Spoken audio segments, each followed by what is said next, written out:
So ఈ cinema గురించి చెప్పాలి, తెలుసుకోవాలని ఉంది మాకు, ఆడియన్స్ చెప్పాలి. సో మా పని అది. ఓకే, ఒక నిమిషం ఉండు, ఆగితే నేను కొంచెం మాట్లాడతాను. Madam, he is Satyanna, okay, detective agency నుంచి ఓకే, నమస్తే. భరతనాట్యం టీమ్ ని డిటెక్షన్ చేయడానికి మేము వచ్చాం. అచ్చా, మీరు చూస్తే బాగా బాట మొత్తం వనస్థలీపురం. అవును. కాకపోతే అంటే వేరే మూవీస్ వేరే ఇండస్ట్రీలో అయినా తీయొచ్చు, తమిళ్ కానీ అలా అయినా తీయొచ్చు, అవును. కానీ మీరు తెలుగు సినిమానే, అది ఫస్ట్ ఫిలిమే ఎందుకు సెలెక్ట్ చేసుకున్నారు? తెలుగుతో ప్రేమ.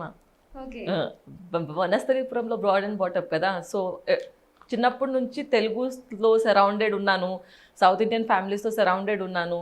సో ఆ అటాచ్మెంట్ ఇంకా connection different.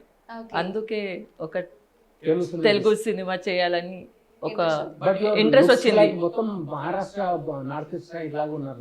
My parents are from Maharashtra, Jalna.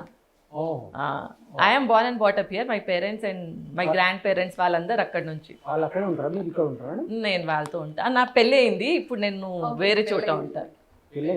పెళ్ళి, బాబు ఉన్నాడు, బాబు కూడా ఉన్నాడు. 10 years. అట్లు కాకుండా ఇటు సైడ్ నుంచి వచ్చి మాట్లాడు.